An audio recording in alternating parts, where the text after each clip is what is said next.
જો ભક્તિના અધિકારી બધા જ છે તો શું કૃપાના પણ અધિકારી બધા જ છે? ભગવદ કૃપા કોના ઉપર થાય ભક્તિ પછી?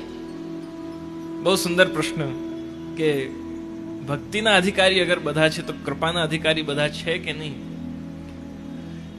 એક બહુ સુંદર દયારામભાઈનો ધોળ છે કે સિંહણ કેરું દૂધ હોય તે સિંહણ સુતને ઝરે,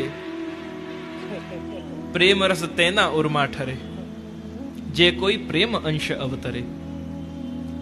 જે પ્રેમ અંશી અવતરે, જેમાં બીજ ભાવ દ્રઢ હોય અને એ પ્રેમ અંશી હોય, પ્રેમ વંશી હોય.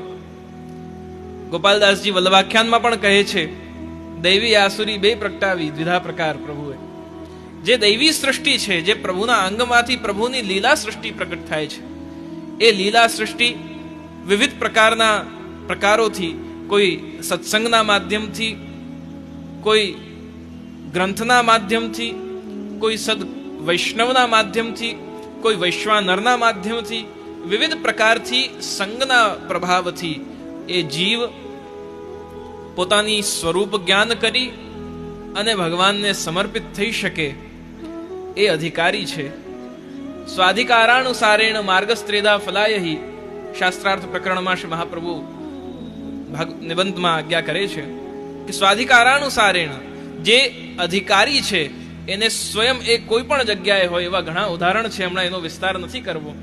કે જીવ એવા પ્રત્યક્ષ ઉદાહરણો અમે જોયા છે કે કુલમાં, પરિવારમાં કોઈ વૈષ્ણવ ન હોય, એ ભારતીય પણ ન હોય, ઇન્ડિયન પણ ન હોય, એ અન્ય દેશના વાસી હોય, જેનેટિક્સ પણ જુદા દેશના હોય, ઘર પરિવાર બધું જ બીજા ધર્મ, બીજા માર્ગોના અનુયાયી હોય, અને છતાંય એવા કુલમાં, એવા ઘરમાં, એવા એન્વાયરમેન્ટમાં જન્મ લઈને પણ એ અસમર્પિતનું ત્યાગ કરે, અષ્ટાયામ સેવા કરે, વૈષ્ણવીય વેશભૂષાને જોબ પર પણ પહેરે અને ઘરમાં પણ પહેરે, વૈષ્ણવીય ચિહ્નોને પણ ધારણ કરે.